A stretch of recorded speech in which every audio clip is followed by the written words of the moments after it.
Bismillahirrahmanirrahim. Assalamualaikum warahmatullahi wabarakatuh. Alhamdulillah, syukur kita panjatkan kehadirat Allah Subhanahu wa taala. Pagi ini kita masih banyak diberikan nikmat iman, nikmat Islam, nikmat kesehatan dan kesempatan sehingga kita sama-sama dapat melaksanakan sholat subuh secara berjamaah. Semoga seluruh rangkaian ibadah kita di pagi hari ini diterima oleh Allah Subhanahu wa taala. Salawat serta salam kita sampaikan kepada junjungan kita Nabi besar Muhammad sallallahu alaihi wasallam. Semoga kita mendapat syafaatnya di yaumil qiyamah. Bapak Ibu jamaah yang dirahmati Allah Subhanahu wa taala, insyaallah yang akan mengisi kajian subuh kita pada pagi hari ini yaitu guru kita Al-Mukarram Ustaz Haji Suherman MA. Alhamdulillah beliau sudah ada teman-teman kita. Dan sebelum kita memasuki kajian subuh, kita ingin menyampaikan maklumat. Yang pertama, insya Allah besok Ahad tanggal 12 Juni kita akan mengadakan rapat pembentukan panitia Idul Adha pada sholat Isya. Insya Allah undangan akan kita sebar pada hari ini. Dan dalam kesempatan ini saya juga mengundang Bapak Ibu sekalian, ini adalah undangan resmi juga. Kalau seandainya nanti belakangan dapat undangannya, jamaah sekalian saya undang untuk hadir dalam kegiatan pembentukan panitia pada hari Ahad besok pada sholat Isya. Yang kedua, insya Allah dalam kegiatan santunan anak yatim sejumlah 155 anak yatim sholat Ustaz. Dan sekaligus dilaksanakan hitanan massal sejumlah 30 anak bertempat di Masjid Al-Ansor. Namun dalam kegiatan ini adalah bekerja sama dengan 3 masjid, yaitu Masjid Al-Ansor, Masjid Jami Nurul Ihsan dan Masjid Arido. Dalam kegiatan ini bagi adik-adik yang sudah mendaftar hitanan massal nanti sore habis ba'da asar untuk datang ke Masjid Al-Ansor untuk mendapat pengarahan dan sekaligus mengukur baju. Insyaallah akan dapat baju koko, sarung, peci dan uang Rp300.000 beserta dengan sertifikat.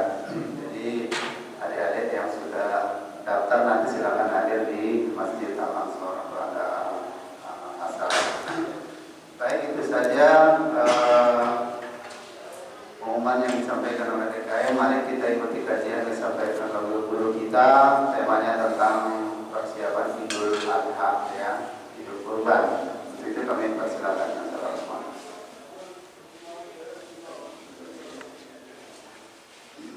Selamat datang jemaah dari Musola Nurul Iman.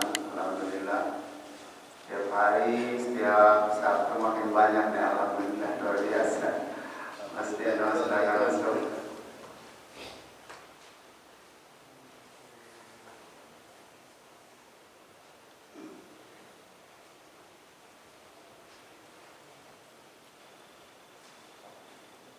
Silakan ambil di kiri dan di kanan di samping wajah.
الأحد الصمد وأشهد أن محمدا عبده ورسوله خير العباد.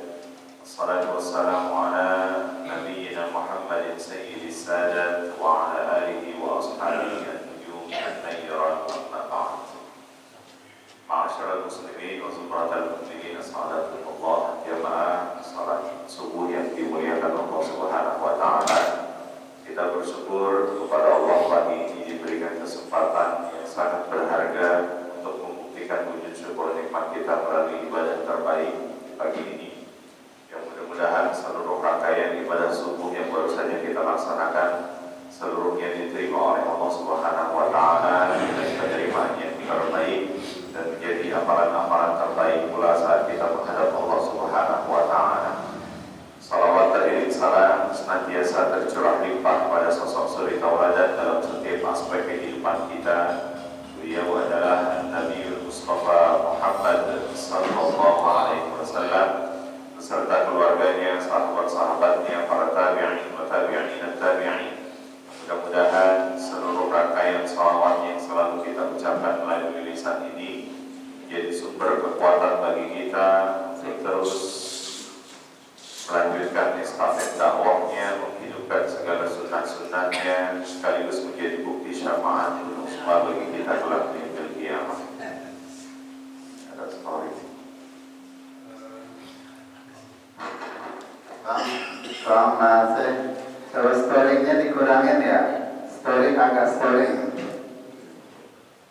Pak Ustaz, Pak Haji, sini Pak Haji.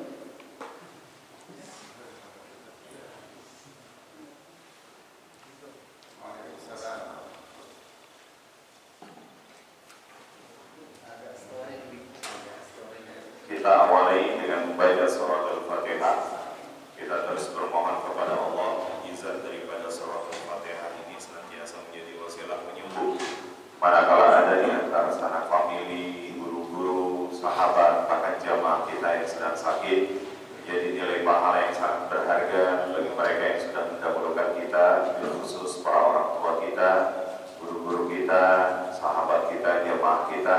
Pada khususan kepada mereka yang sudah mewakafkan hartanya untuk masjid ini, mewakafkan bahkan infak harta, pikiran, tenaga untuk mewujudkan masjid sekaligus fasilitas masjid ini, dan jamaah yang terus istiqomah untuk memakmurkan masjid ini.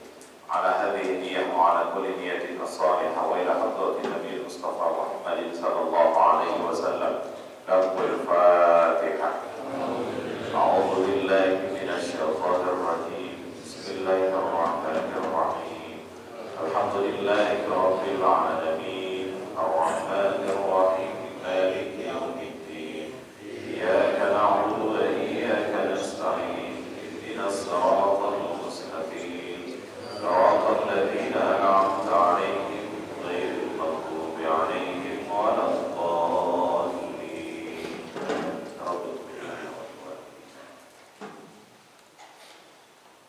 Sepintas kita pagi ini akan mengkaji islah saja.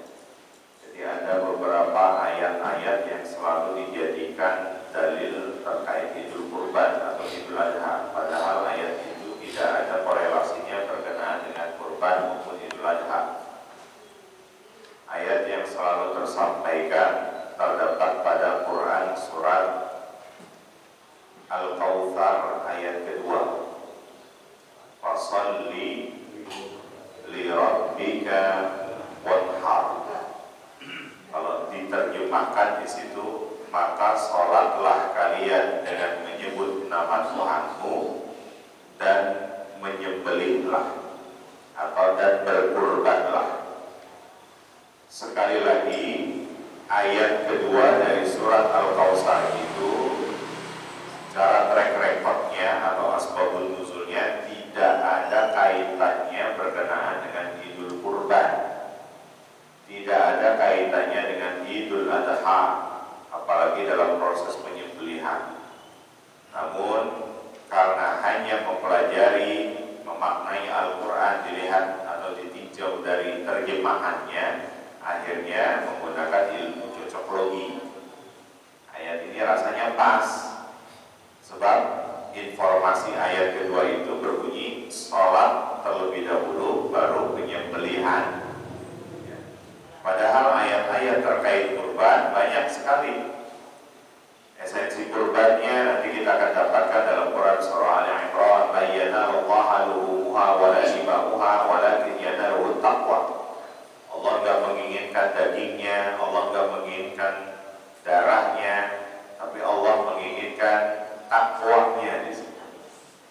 Atau secara histori, secara sejarah, nanti kita lihat sejarahnya. Bagaimana Quran surah As-Saff berbicara ada dialog antara Nabi Ibrahim alaihissalam kepada putranya. Falamma balagha ma'ahu as-sa'yu qala ya bunayya. Nah, sekarang lagi muncul kritik-kritik baru terhadap ayat ini. Ayat ini berbicara dialog antara Nabi Ibrahim dengan anaknya. Karena di situ tidak disebutkan anaknya siapa, maka boleh orang berspekulasi bukan Ismail, tapi Ishak. Boleh gak begitu, Pak? Sah-sah saja dia ngomong begitu, selama masih bisa dipertanggung jawabkan. Mau ngomong apa, mau Ishak, mau Ismail, mau Yakub, monggo silakan. Ya. Sebab kenapa? Karena ayat itu tidak secara spesifik menyebutkan Nabi Ismail, tapi hanya sebatas ya bunai, wahai anakku. Tapi kalau kita bagaimana berpatokan? Ya, kita berpatokan kepada sejarah saat Nabi Ibrahim alaihissalam yang kemudian beliau menyampaikan diskusi atau dialog tersebut kepada putranya. Posisi beliau saat itu di mana? Oh, ternyata kalau dalam sejarah Syarh Ibnu Hisham, Syarh Nubuwah, di situ diungkapkan Nabi Ibrahim alaihissalam menyampaikan dialog tersebut posisinya saat berada di negeri Hijaz. Nah, sekarang kalau negeri Hijaz itu di mana? Ya, kalau dalam sudut pandangnya Nabi Ibrahim, di wadin ghairi dzi zar'in 'inda baitikal muharram. Hijaz itu sekarang sudah berubah namanya menjadi Makkatul Mukarramah. Nah, berarti siapa yang berdialog Nabi Ibrahim dengan Nabi siapa saat berada di Hijaz? Nabi Ismail. Data dari sejarah saja sudah membuktikan bahwa yang dimaksud ayat tersebut adalah Nabi Ismail alaihissalam. Namun memang ada saja ya yang masih belum yakin itu bukan Nabi Ismail tapi Nabi Ishak. Kalau Nabi Ishak maka posisinya saat itu beliau sedang berada di Palestina. Seharusnya dialog itu dilakukan di Palestina kalau memang menuju kepada Nabi Ishak. Orang Yahudi ini kan suka ngada-ngada, suka mendistorsi sejarah. Ya walaupun memang sedikit agak menyerempet, ya, yang diserempet sejarah kita terus, sejarah umat Islam terus. Makanya Nabi nggak salah, taruh fikum amrain, yuk kembali kepada Quran Sunnah. Memahami Quran Sunnah itu melalui pemahaman para ulama-ulama Ahlus Sunnah. Jangan sampai keliru. Ya kalau hanya berpatokan kepada Al-Quran Sunnah, Quran Sunnah, Quran Sunnah, ya akhirnya gagal paham. Karena apa? Karena yang dia yakini hanya berdasarkan teksnya saja. Ya, selalu hadir di tengah-tengah kita beberapa kajian dimanapun banyak yang gagal paham terkait itu tadi, memahami istilah. Karena definisi itu terbagi menjadi dua, definisi lugawi, definisi istilahi. Kalau gagal memahami definisi hanya berpatokan kepada lugawi secara bahasa, tidak memahami secara istilahi, maka gagal pemahaman apa yang dimaksud oleh Allah Subhanahu wa taala. Makanya penting untuk memahami teks juga konteksnya. Ya, maka pada kesempatan ini yuk sedikit kita koreksi dari beberapa ayat yang memang selalu dijadikan sebagai momentum-momentum yang rasanya kurang tepat. Baik. Lalu surah Al-Kautsar ini berbicara terkait apa?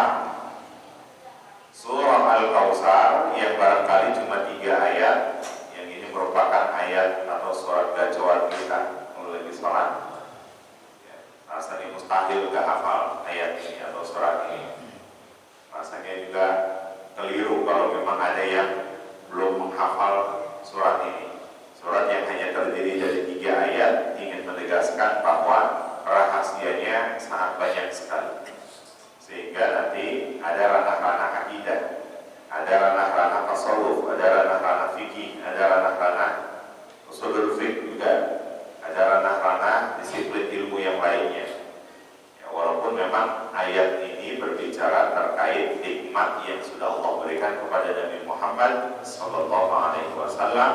Tapi ayat itu memiliki fungsi lil hudur wal mustaqbal.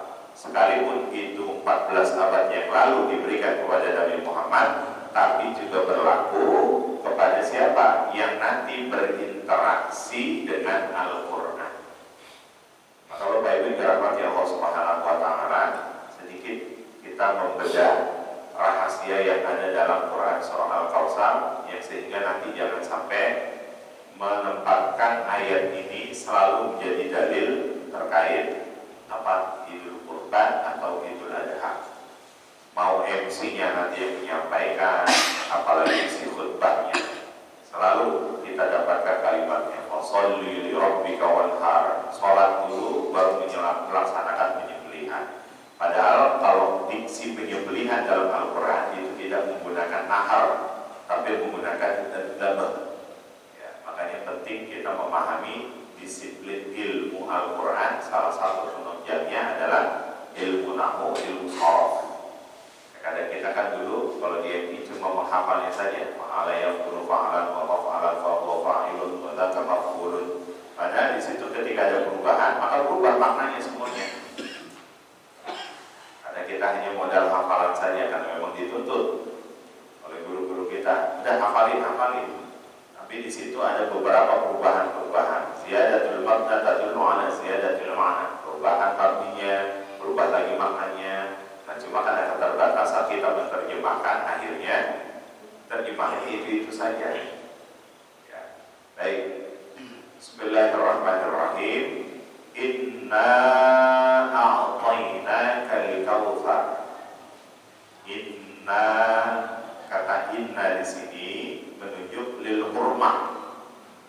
Allah ingin menghormati siapapun yang berinteraksi dengan ayat-ayatnya.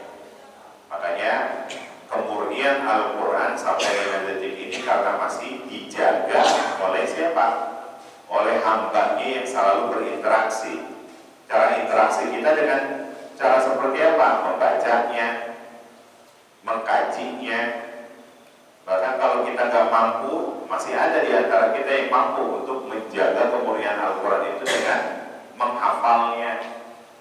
Maka bersyukur Bapak Ibu yang sudah punya keturunan, baik anak-anaknya, baik cucunya, dimasukkan ke lembaga tahfiz, pondok pesantren hafiz Quran. Ini bagian daripada lil hurmah, Allah menghormati mereka. Ya kalau Allah saja menghormati mereka, apalagi kita.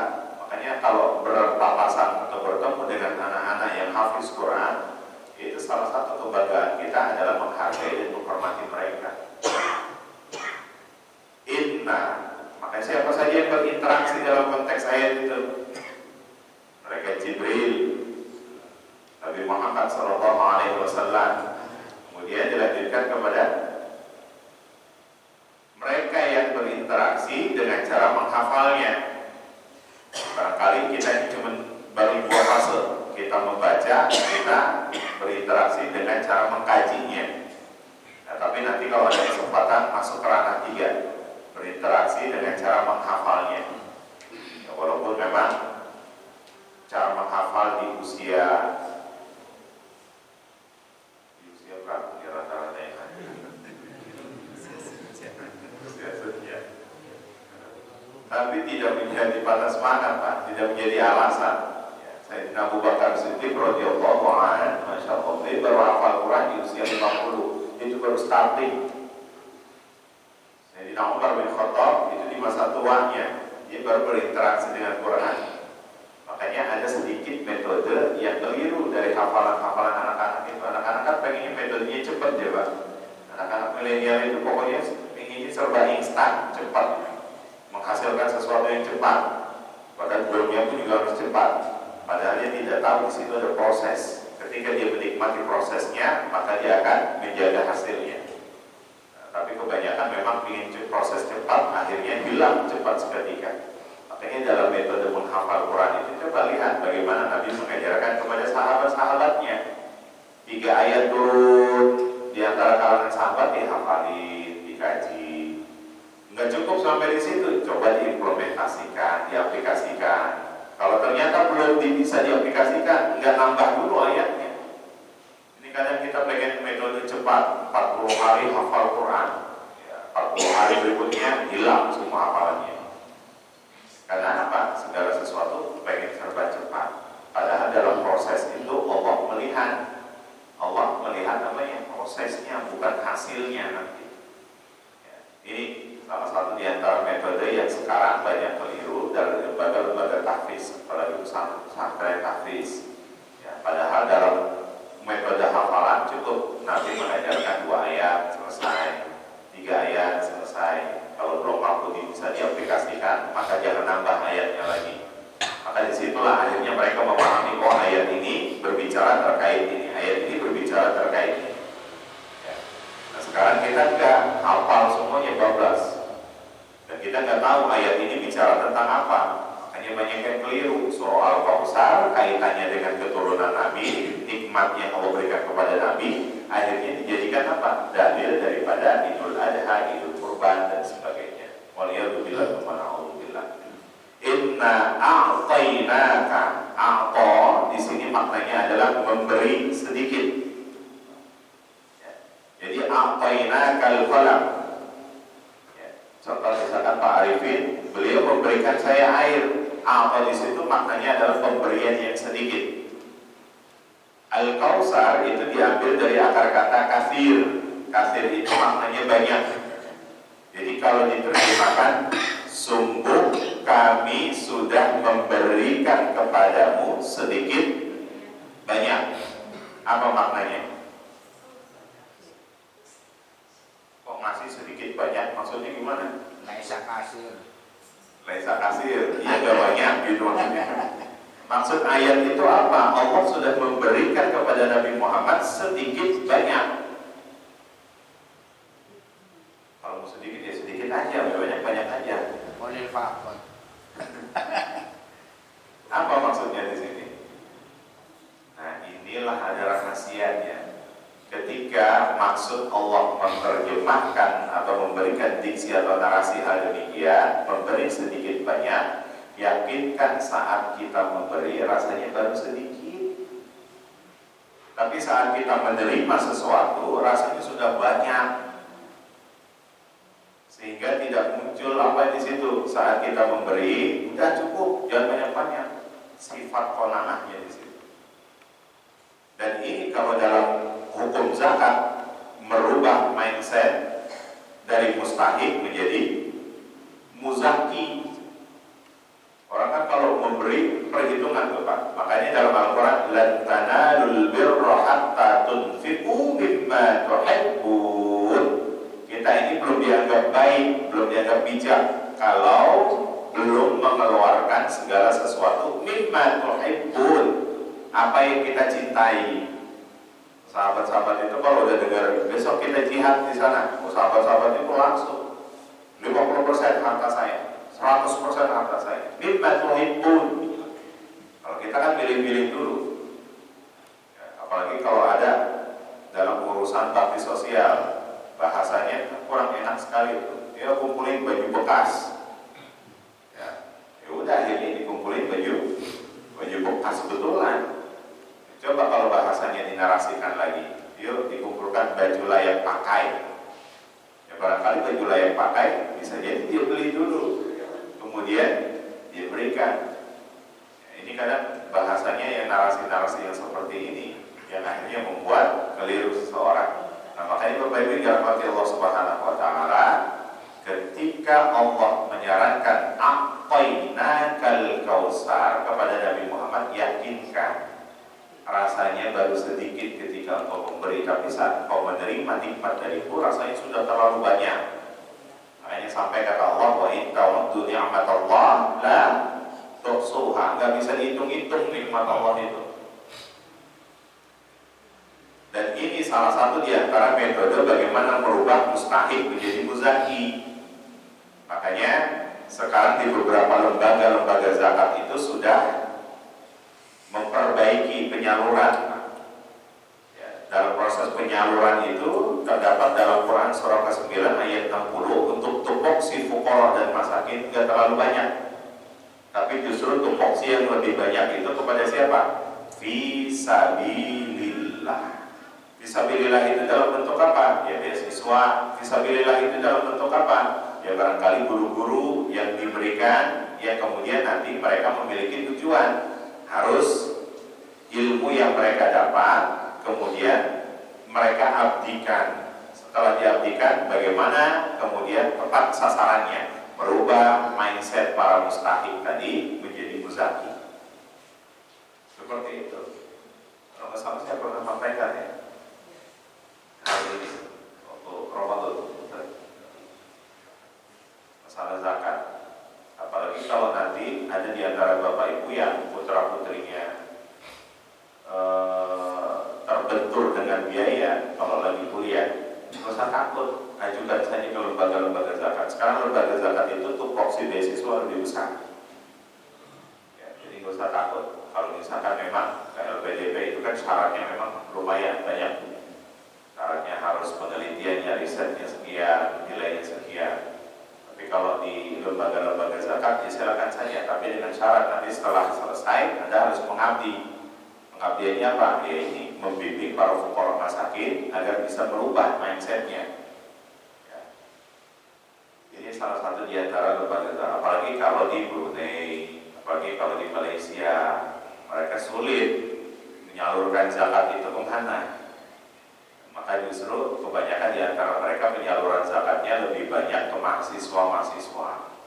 Kayak kalau ada di antara bapak ibu yang putra putrinya melanjutkan studinya di Malaysia, mau di IIU, mau di kebangsaan, udah jangan bayar ininya kuliahnya, ini rahasia, nggak usah dibayar kuliahnya itu, kuliah kuliahnya. Nanti kalau sudah dapat teguran dari kampus, baru suratnya diambil, dibawa, datang ke lembaga zakat Malaysia. Nanti connecting lembaga zakatnya itu kemana? Kampus-kampus. Ya, ini jarang sekali diambil kesempatan oleh mahasiswa kita dari Indonesia, tapi justru selalu diambil kesempatannya oleh mahasiswa dari Afrika. Ya, silakan saja Pak. Kalau di Mesir kan memang gratis kuliahnya, living cost-nya saja yang lumayan. Ya, caranya kalau mau living cost-nya gratis, semuanya deketin orang Mesir. Orang Mesir itu memang kadal faktor asyadu kufran wa nifaqan. Kalau memang dia munafik banget. Tapi kalau dia baik, melebihi daripada orang-orang Muslim. Ya, itu biasanya kulkas kita penuh, Bapak Ibu, kalau dekat dengan mereka. Jadi nggak takut biaya hidup di sana kalau kita memang dekat. Baik, inna a'tainaka al-kautsar. Atau di sini juga bukan maknanya adalah pemberian sedikit, tapi justru pemberian yang menjadi hak milik nanti. Sungguh kami memberi kepadamu wahai Muhammad yang nantinya akan menjadi milikmu. Al-Kautsar itu dalam pandangan beberapa ulama tafsir dimaknai sebagai telaga yang ada di surga. Namanya telaga Kautsar.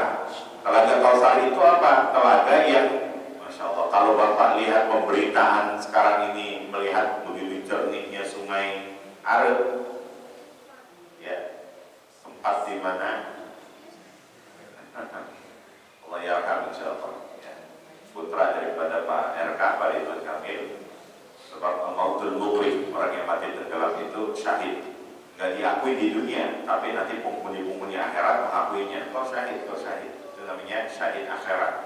Beda syahid dunia. Syahid dunia itu adalah mereka, para ummahat, para ibu-ibu yang kamu melahirkan, itu syahid dunia. Nah, ketika mereka itu diberikan telaga Kautsar, maka telaganya berisikan apa? Al-asal, madu, wal laban, susu.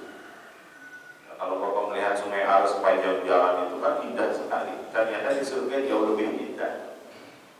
Nggak jernih seperti itu, tapi justru ada yang madu, ada yang dari susu dan sebagainya. Itu namanya telaga Kautsar, diberikan oleh Allah kepada Nabi Muhammad SAW. Tapi nanti sebagai pembandingnya ada lagi telaga namanya Butoh di neraka. Ya, kalau tadi berisikan madu susu, tapi di neraka berisikan nanah darah. Nah, itu buat mereka para, mohon maaf ya, wanita-wanita yang suka bahasanya apa sih? Kalau bahasa anak-anak namanya obat bewok. Pak, biar tahu Pak bahasa anak-anak. Ya, biar tahu itu. buka BO booking, dia buka bookingan gitu. Itu hati-hati.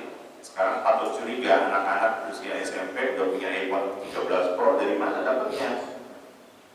Ya, bukan kita suzon, ya, tapi kalau melihat kondisi perekonomian, dari mana kira-kira dapat mereka itu?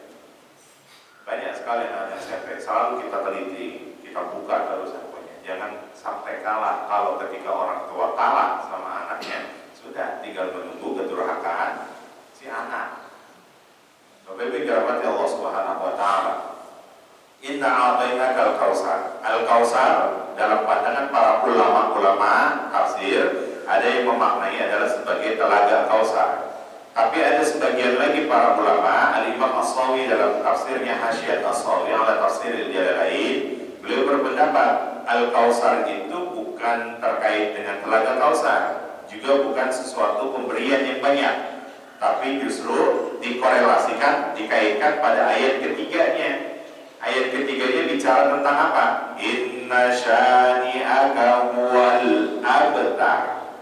Sesungguhnya para pembenci-pembencimu, wahai Muhammad, mereka lah yang terputus keturunannya. Sebab Nabi Muhammad ketika memiliki keturunan bernama Ibrahim, ya, anak laki-lakinya itu paling lama berusia 18 bulan. Maka konsekuensinya orang-orang tersebut memvonis Nabi Muhammad terputus dari keturunannya. Sebab kenapa? Nasab itu lebih kuat ke bapak apa ke ibu? Ke bapak. Tapi Nabi Muhammad gak punya anak laki-laki yang tumbuh dewasa, apalagi sampai punya keturunan. Garis keturunan mereka nanti tersambung Nabi Muhammad itu dari jalur perempuan, Sayyidah Fatimah Zahra, yang kemudian Sayyidina Hasan, Husain, Ali Zainal Abidin dan seterusnya. Ya, makanya mereka menghina Nabi. Abtar. Muhammad keturunannya terputus. Muhammad keturunannya terputus. Tapi justru Allah memutarbalikkan faktanya nanti.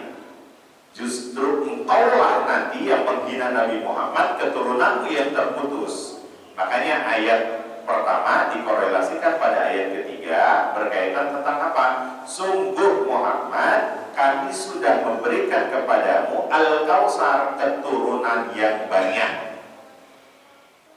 Ya. Jadi berkaitan dengan keturunan, karena ayat ketiga berkaitan penghinaan terhadap Nabi, bahwa nasab Nabi, keturunan Nabi itu terputus. Maka Allah putar balik fakta di ayat pertama. Nabi Muhammad itu keturunannya terus masih berlanjut. Alaikum bisunnati wa sunnatil khulafa'ir rasyidin al-mahdiyyin. Mahdiyyin itu nanti diambil dari min dzurriyyat Rasulullah, dari keturunan Nabi Muhammad sallallahu alaihi wasallam. Makanya bagi umatnya Nabi Muhammad diingatkan, tazawwajul wadudal walud fa inni mukatsirun bikumul umam. Kalau pengen mau menikah, cari wanita-wanita yang subur, karena aku sangat senang kepada mereka yang memiliki keturunan banyak. Ini perintah Nabi, yang percaya syukur, yang tidak percaya kufur. Karena kita sudah membatasi itu. Dibatasi dengan apa? Keluarga berencana, ya. Padahal banyak anak, banyak punya pemarah. Tapi nanti imbasnya, efeknya, implikasinya nanti kalau sudah dewasa. Makanya ketika lahir anak, doanya apa kata Nabi? Barakallahu laka fil mawdu wa syakarta al-wahid wa ballagha ashuddahu wa ruzikta birrahu. Mudah-mudahan anak ini cepat dewasa sehingga orang tua dapat merasakan baktinya. Wa ballagha ashuddahu wa ruzikta birrahu. Nah, jadi ayat pertama dikaitkan pada ayat ketiga berkenaan dengan apa? Keturunan Rasulullah sallallahu alaihi wasallam. Masih ada enggak zaman sekarang yang nggak yakin Nabi itu masih tersambung keturunannya? Masih ada nggak yang belum yakin bahwa Nabi Muhammad itu masih punya keturunan yang masih hidup sampai saat ini? Ini dia berarti nggak yakin semua nih. Habib kan masih ada. Kenapa? Habib kan masih banyak. Habib masih banyak. Apakah Habib dari keturunan Nabi?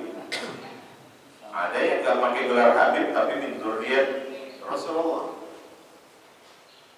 Selama mereka masih bisa dibuktikan dengan jalur nasab, makanya ada satu lembaga selalu saya sampaikan, namanya lembaga Rabitatul Alawiyah. Sayyid, itu nyatet betul tuh nasabnya, terus ke siapa.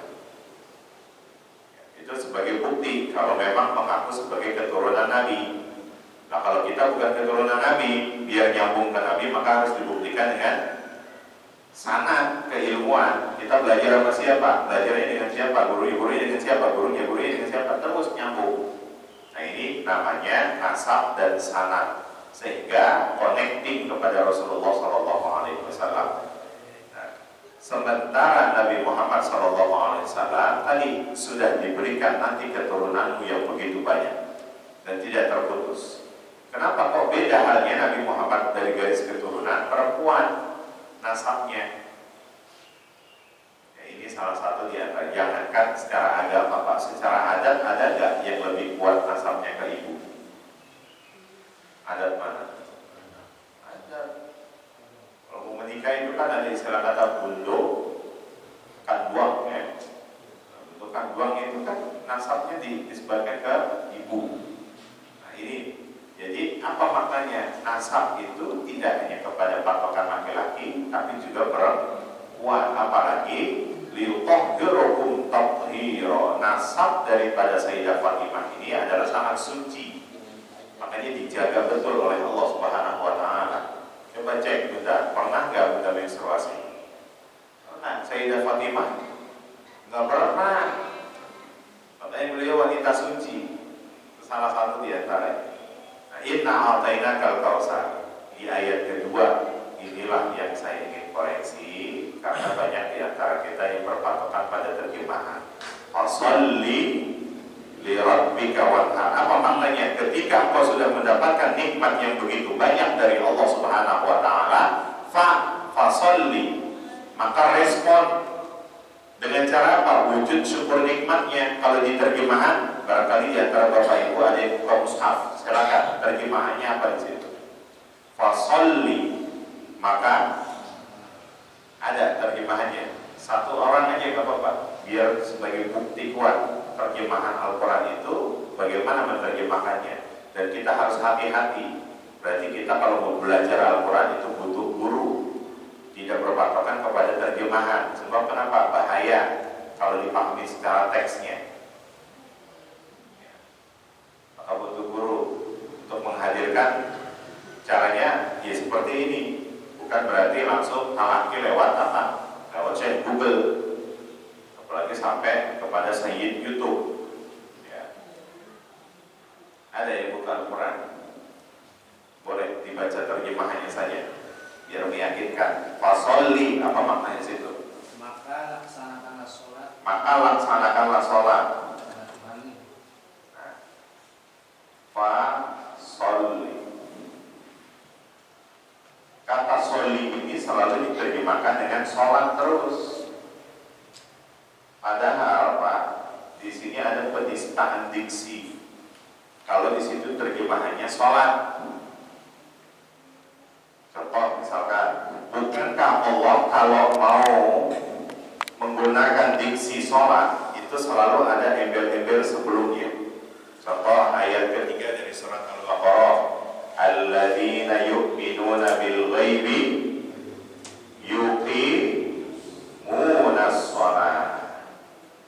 Ada nggak ayat? Mohon maaf, ada kalimat sebelumnya nggak sebelum sholat? Ada, yuqimunas sholat. Atau dalam Quran surah ke-20 ayat 14, innani anallah la ilaha illa ana fa'budni wa aqimis sholata lidzikri.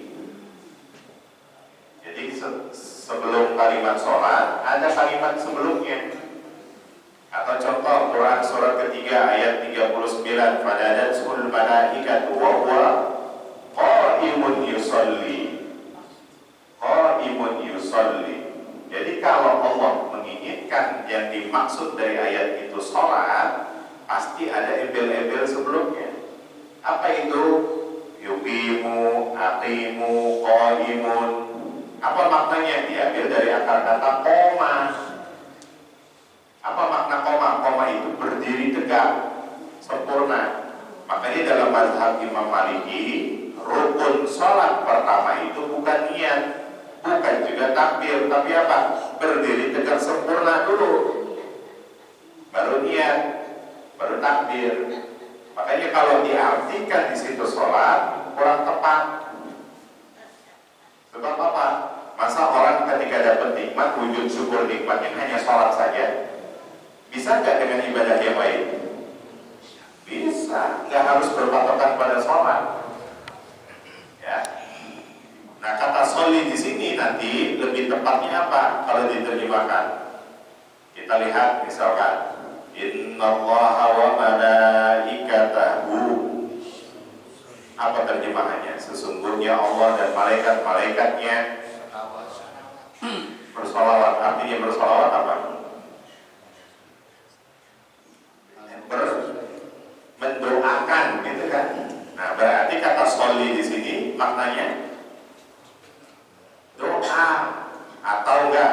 Biar meyakinkan lagi, Quran surat ke-9 ayat 103. Khudh min amwalihim shadaqatan tutahhiruhum wa tuzakkihim. Ambil zakat mereka secara paksa, karena nanti dapat mensucikan jiwa dan harta mereka. Wa sholli alaihim, dan doakan mereka. Sholli alaihim. Nah, berarti kata sholli di sini lebih tepat doa. Nah, sekarang kita tarik doa itu apa dalam ilmu hadis. Ternyata doa itu adalah doa mukhul ibadah. Doa itu adalah rangkaian dari ibadah, puncaknya ibadah. Oh, berarti baru ketemu fasholli li rabbika. Makna lebih tepat apa? Maka beribadahlah kepada Tuhan. Bukankah orang kalau dapat nikmat, mereka mengaktualisasikan wujud syukur nikmatnya dengan cara ibadah apapun, gak harus patokannya sholat. Jadi jangan dipersempit maknanya. Apakah orang dapat nikmat harus sholat? Enggak juga. Bisa jadi duduk dalam majelis ilmu, ini bagian dari wujud syukur nikmat. Bisa jadi dia menggadaikan waktunya untuk beristighfar, nanti setelah ini itu bagian daripada wujud syukur nikmat.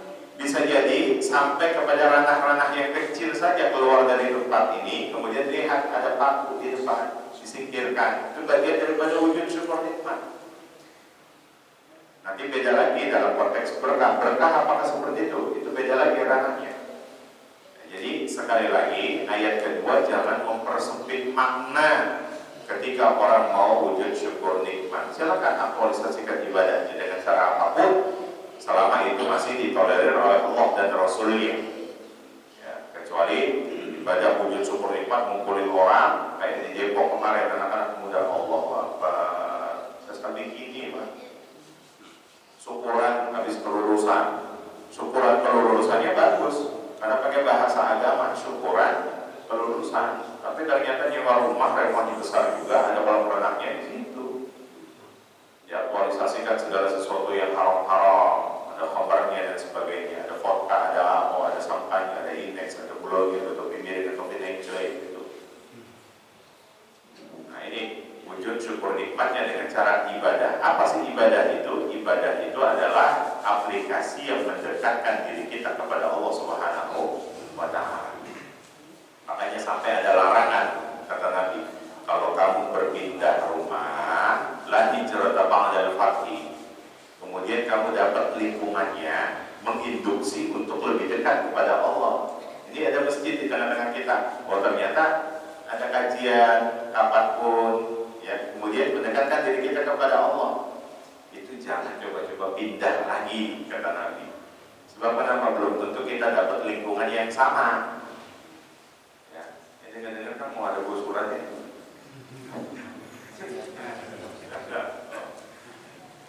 Mati-mati juga daerah saya mau ada gusuran. Ini salah satu di antaranya. Silakan. La ditarudullah ala al-fatah. Itu maknanya. Maka Bapak Ibu dirahmati Allah Subhanahu wa Ta'ala. Fasholli li rabbika wanhar. Apa wanhar di situ? Wanhar di situ maknanya betul penyembelihan. Ya. Apa makna nahar? Nahar itu adalah di mana kalung diletakkan. Ibu kalau mau meletakkan kalung di mana? Kalau di kaki orang India itu, ya, berarti di leher. Nah, bagian leher itu dinamakan dengan nahar. Orang yang bunuh diri, menggantungkan diri yang disebabkan meninggal karena lehernya namanya infihar. penyembelihan, maksudnya di sini penyembelihan yang dimaksud bukan dalam konteks kurban. Sekali lagi, bukan dalam konteks Idul Adha. Tapi terkait apa? Terkait, nyambung lagi ke ayat 1, ayat ketiganya. Ayat 1 bicara tentang apa? Allah sudah memberikan nikmat yang begitu banyak dari keturunan-keturunan Rasulullah SAW. Artinya apa? Allah mengkaruniakan anak keturunan. Yang kemudian ada ibadah yang keterkaitannya dengan kalau kita dikaruniakan anak, kemudian ibadah untuk dalam wujud syukur nikmat kita dapat anak, dikaruniakan anak, ada nggak? Akekah itu. Apa namanya? Akekah. Akekah. Jadi yang dimaksud dalam nahar di sini penyembelihan terkait akikah. Jadi bukan kurban. Kan ada di antara kita ya habuli man yasha'u qurana, dikaruniakan anaknya laki-laki semua. Inasan perempuan semuanya. Qurana wa inasan ada laki perempuan, laki perempuan. Aw ja'ala lahu aqima, ada yang tidak dikasih keturunan. Tapi harus dipahami ayatnya di ujungnya itu, innallaha alimun hakim, Allah mengetahui lebih maha bijaksana. Kalau nanti dikaruniakan anak bisa jadi anaknya menjadi musuh bebuyutan, atau enggak menjadi fitnah, keresahan buat orang tuanya. Makanya setiap ayat itu jangan dipotong, tapi ambil endingnya. Endingnya apa yang dimaksud dari Allah ini? Oh ternyata Allah maha mengetahui. Begitupun sebaliknya ya. Makanya kisah yang terjadi pada Bapak RK, saya yakin ini menjadi apa Pak? Pelajaran penting buat kita. Ketika memposisikan anak itu adalah sebagai titipan dari Allah Subhanahu wa Ta'ala. Ketika dia menitipkan, meminta, ya sudah layaknya orang tua ikhlas ridho. Itu bagian daripada ujian. Sekali lagi kita doakan mudah-mudahan beliau sekeluarga diberikan kekuatan oleh Allah Subhanahu wa Ta'ala. Wanhar, jadi terkait masalah akikah. Nah, karena ayat ini berbicara tentang akikah, maka kalau berdasarkan ayat kedua, hukum akikah itu menjadi wajib atau sunnah? Fasolli li rabbika wanhar. Ketika kau dikaruniakan keturunan, maka wujud syukur nikmatku bisa dalam konteks ibadah apapun. Dan jangan lupa ada yang khusus di situ, berakikah lah. Berarti konteksnya wajib apa sunnah? Masih ngambil hukum sendiri. Kita bicara tentang ayat kedua. Indama amar wajib. Nah, berarti ini menjadi jatuh al-aslu fil amri al-lil wujub. Ini menjadi perintah. Jadi akikah itu perintah wajib. Kalau merujuk kepada ayat kedua, wajib bagi siapa? Bagi orang tua. Orang tua yang hukum statusnya wajib, tapi ini tidak menjadi wajib qat'i nanti. Sebab kenapa? Kalau dijadikan landasan wajib qat'i, maka tidak melaksanakan akan mendapatkan dosa besar. Tapi ini tidak menjadi wajib qat'i. Sebatas apa? Kondisional. Karena melihat barangkali ini ibadah hakikah kan butuh finansial. Nah, sementara orang tuanya belum kelihatan finansialnya, makanya Nabi mewanti-wanti ketika anak lahir di Yaumis Sabi, di hari ke-7, barangkali sudah ada rezeki, akikahkan. Gak punya di hari ke-14, gak punya juga, ya sudah tunggu waktu ketika sudah punya. Sampai wafat orang tuanya ternyata anak belum diakikahkan, udah lepas tanggung jawab, itu tanggung jawab orang tua. Ini berdasarkan ayat ini. Tapi nanti ditahqiq lagi sama Nabi, saya memang gak diakikahkan sama orang tua saya. Apa sih? Saya punya rezeki, maka saya mengakikahkan diri saya sendiri. Nah, makanya kalau merujuk kepada hadis Nabi, silakan bapak yang sudah usia 60, 70 belum diakikah, pulang dari sini nyari kambing, ya, buat diakikahkan diri sendiri, undang lagi, jangan lupa. Itu salah satu di antaranya. Maka kalau berdasarkan ayat ini, hukum akikah itu menjadi satu kewajiban konstitusional, tidak menjadi wajib qat'i. Karena dilihat tadi Nabi memberikan apa Pak, dispen 14 hari atau 7 hari atau setelahnya. Jadi fasholli li rabbika wanhar itu maknanya adalah berkaitan dengan ibadah wujud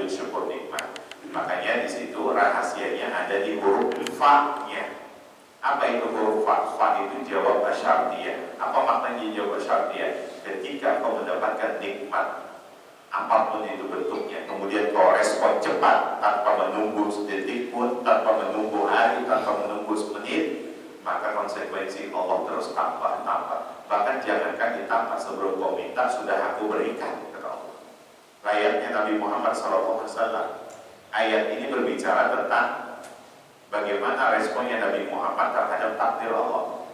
Ketika Nabi Muhammad menerima legowo segalanya, apa kata beliau? Inna a'tainakal kautsar. Sebelum kau minta, sudah aku sediakan kau. Alam nashrah laka sadrak. Sebelum kau minta, sudah aku berikan kau. Wa wada'na anka wizrak. Bahkan aku letakkan pada posisi yang tertinggi. Nah, ini salah satu di antara orang secara kesimpulan yang legowo menerima takdir, yang ikhlas, yang ridho untuk menerima takdir dari Allah Subhanahu wa Ta'ala. Makanya konsekuensi hati-hati ya, apalagi besok mau menunaikan ibadah haji. Kadang 2 kali kami suka menemukan ada di antara ibu-ibu, puncak haji itu apa? Nah, puncak haji al-hajju Arafah, wukuf di Arafah. Biasanya orang start persiapan dari kapan? Malam kan? Startnya itu persiapan dari malam, karena besok pagi sudah harus berada di sana wukuf. Biasa kalau perempuan itu siklus bulanan sudah datang. Besok mau wukuf, malamnya siklus bulanannya datang. Akhirnya dia terima. Apa katanya? Mengeluh sama Allah, ya Allah, kenapa harus sekarang datangnya? Padahal besok puncak ibadah haji. Gak tahu kalau ibadah haji mahal apa? Ngeluh sama Allah dengan cara seperti itu. Seketika amalan-amalan zahirnya tadi. Kenapa? Karena dia tidak menerima takdir dari Allah Subhanahu wa Ta'ala. Andai dia terima, ya, maka konsekuensi ibadah hajinya tetap diterima. Sekalipun nanti dia mengadakan wukuf dalam keadaan haid. Nanti kan ada batasan-batasannya, hak-haknya nanti di sini. Silakan.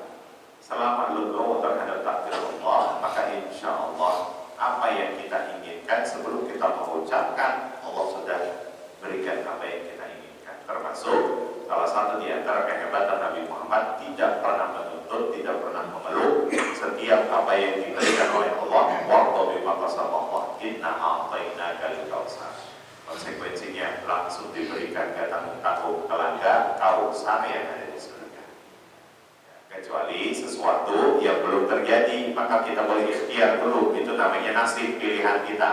Tapi kalau sudah terjadi seperti ini, ya ini bagian dari takdir Allah. Kalau mentakdirkan kita untuk hadir di tempat ini, tenang Pak, tenang. Walaupun tadi sudah bunyi, itu baru turun. Rasanya kalau udah bunyi, ini rasanya pengen bergegas. Ini tenang, gitu maksudnya. Ya. Ini salah satu di antaranya. Nah, maka silakan Pak, kita coba terapi. Terapi apa sekarang? Apalagi sekarang sudah masuk bulan Dzulqa'dah. Imam Ghazali mengingatkan, bulan Dzulqa'dah, fala tazlimu fiha anfusakum, dzalika dinul qayyim. Ketika memaknai dzalika dinul qayyim, sempurnakan agamamu. Jangan hanya dimensi zahirnya saja, tapi justru dimensi batinnya harus disempurnakan. Karena nanti yang bisa bertemu dengan Allah hanya mereka yang memiliki dimensi batin yang baik. Illa man atallaha bil qalbin salim.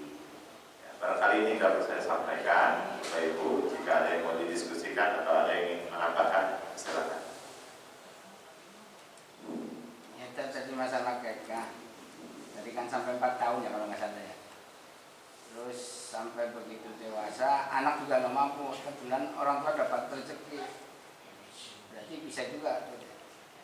Ya, itu tanggung jawab orang tua, kan? Nah, Maka kullu gulamin, kalau kita lihat redaksinya, setiap anak yang terlahir murta'anun, orang tuanya itu masih anaknya itu masih tergadaikan oleh orang tuanya pada Allah Subhanahu wa Ta'ala. Itu masuk konteks ayat dalilnya.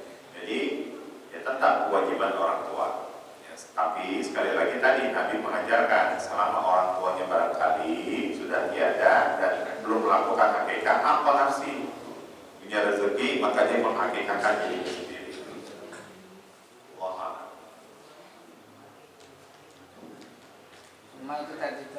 li Robbi ya kan ya. Li ini karena apa li Robbi pakot pendekatan saja gitu. Li Robbi kawan hal. Masoli li Robbi.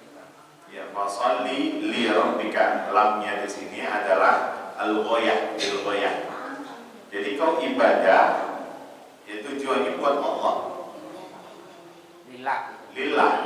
Lil lamnya di situ fungsinya lil ghayah, bukan lil istimlak, bukan kepemilikan. Kita duduk di sini, aku lihatin saya katakan niatnya beda-beda kan Pak? Bener beda. Ada yang niat ngapain ke sini? Sini kan nanti ada gorengan gitu ya. Ada yang niat ke sini mau ngaji. Iya, hampir semua saat mau ngaji. Ada yang niat ke sini mau silaturahmi. Ada juga. Ibu-ibu niatnya ke sini mau ngapain? Ngaji. Ada nggak yang niatnya saya niatnya karena Allah Subhanahu Wa Taala? Yang niatnya ngaji dapat materi ngajinya. Yang niatnya silaturahmi ketemu dengan sahabatnya.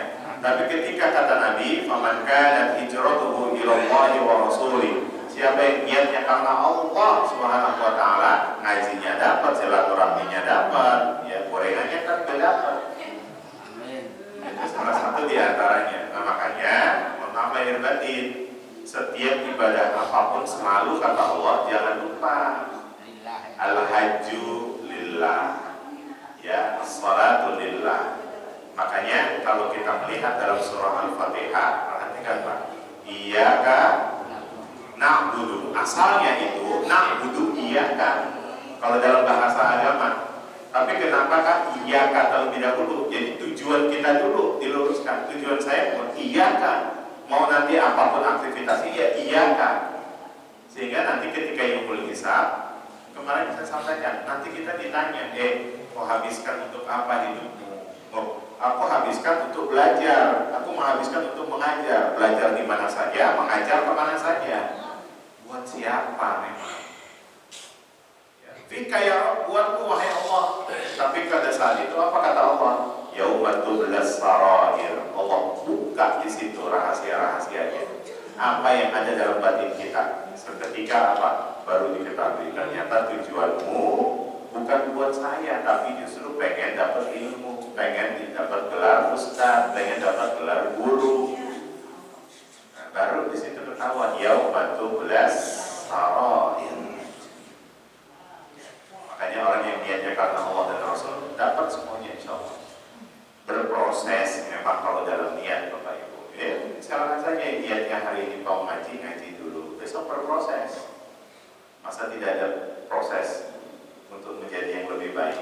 Kalau ngaji terus, silaturahmi terus. Barangkali buat sarapan, kalau di Al-Qur'an itu ada sarapannya. Ya.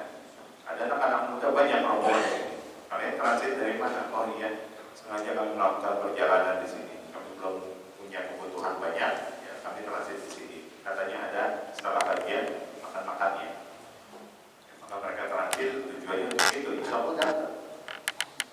Itu salah satu di antaranya. Allah a'lam bishawab. Satu lagi terakhir.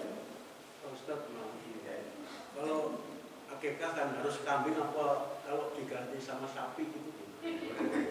Berapa itu namanya kita? Iya, akikah itu hukum yang mahdud, yang terbatas. Ya, sudah ada aturannya, ya, tidak boleh diganti-ganti. Ya, kalau satu kambing itu apakah sebanding dengan 10 ekor ayam? Jadi saya 10 ekor ayam aja itu bisa. Ya, tabi'ah. Ya, itu namanya mohon maaf, itu terkait an-nahar atau az-zabihah, segala ibadah yang sudah mutlak itu tidak bisa diganti dengan hewan yang lainnya. Tapi sedikit perbedaan. Kalau kurban itu yang dibagiin matang apa mentah? Mentah.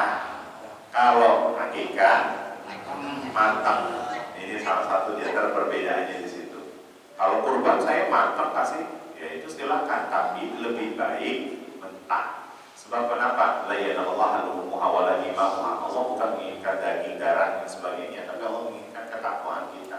Karena kurban itu diambil dari kata-kata korban, artinya maknanya dekat. ditambah alif itu maknanya bentuknya superlatif. Artinya ibadah yang spesial luar biasa yang tidak semua orang mampu melaksanakannya. Makanya di situ dilihat apanya ketakwaannya. Dapat perintah seperti ini diaplikasikan ya, itu kan indikasi orang-orang bertakwa. Setiap ada kebaikan, respon dengan cara yang baik. Cukup Bapak Ibu. Mudah-mudahan apa yang kita kaji pada kesempatan kali ini, sekali lagi surah Al-Kautsar tadi mengingatkan kembali bukan terkait dengan ibadah kurban atau Idul Adha. Kalaupun nanti ada yang menyampaikan kembali, maka boleh ya kita mengingatkan, tapi dalam momentum yang tepat. Jangan ketika beliau sedang khutbah akhirnya ditegur. Bukan dalil kurban, tapi justru mengingatkan dengan cara yang baik. Wajadiluhum billati hiya ahsan. Ya, selalu sedikit ada koreksi-koreksi yang kemudian yang terpenting dari itu semuanya, kalau sudah kita memahami, kita wujudkan, kita implementasikan dalam kehidupan sehari-hari. Mudah-mudahan Allah berikan kekuatan kepada kita untuk bisa mewujudkan, mengaplikasikan ayat-ayat yang baiknya dalam perilaku yang terbaik di antara kita. Kita tutup dengan mengucapkan lafaz hamdalah. Alhamdulillahirabbil alamin. Subhanakallahumma wa bihamdika asyhadu an la ilaha illa anta astaghfiruka wa atubu ilaik. Kurang lebihnya saya mohon maaf. Assalamualaikum warahmatullahi wabarakatuh. Waalaikumsalam warahmatullahi wabarakatuh. Demikian kajian suruh kita pada pagi hari ini. Semoga dapat meningkatkan keimanan dan takwa kepada Allah Subhanahu wa taala. Terima kasih atas perhatian. Assalamualaikum warahmatullahi wabarakatuh. Bapak Ibu mohon izin barangkali saya minta doanya juga. Insya Allah tanggal 2 Juli melakukan proses akad nikah yang sekaligus saya mengundang Bapak-Bapak semuanya dalam rangka syukuran saja. Insya Allah dilaksanakan di pesantren Darun Najah. Kebetulan putri dari Pak Kiai itu merupakan jodoh yang Allah berkatkan dengan saya. Jadi tanggal 2 Juli proses akad yang tanggal jam 8, tapi resepsinya bisa di tanggal 10 saja. Di jam 10. Darun Najah nanti Darun Najah Ulu Jami, Cipulian. Kebayoran.